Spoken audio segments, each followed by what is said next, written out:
The cell smelled of rust and damp stone. Abdul Rahman could measure the days only by the thin shaft of light that entered through the barred window at dawn and left him in darkness by mid-afternoon.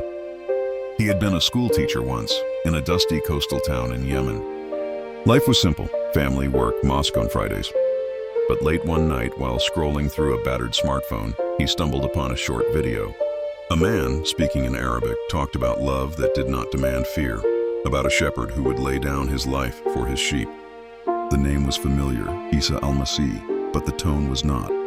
Abdul Rahman's curiosity turned into secret searches, then into quiet reading of an Arabic New Testament he downloaded. He hid it in a folder labeled Math Worksheets.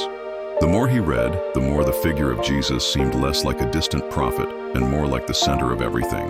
One night, alone in his room, he whispered a prayer that he could not fully explain. "If you are real, show me."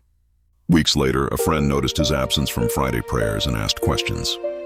Abdul Rahman brushed them off, but the whispers began. A cousin accused him of following the religion of the foreigners. Then came a knock at his door, not from family, but from two men in plain clothes who said they wanted a word.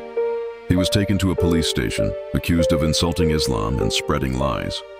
His phone was confiscated. His online conversations with a small Christian group in Cairo printed out like evidence of a crime. The interrogations were relentless. "Why betray your people?" one officer hissed.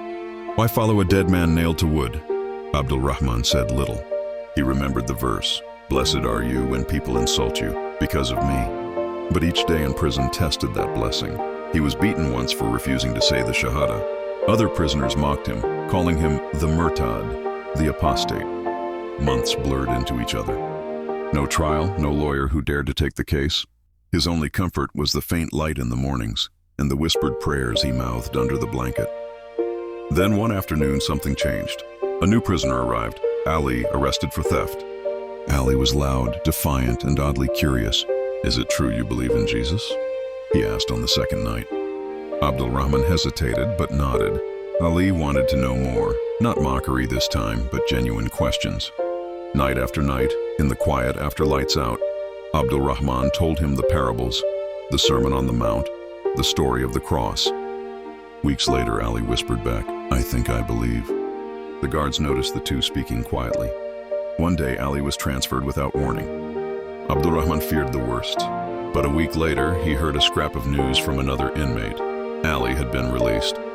Months passed before Abdul Rahman's own release came. No explanation, just a piece of paper with a signature and a warning.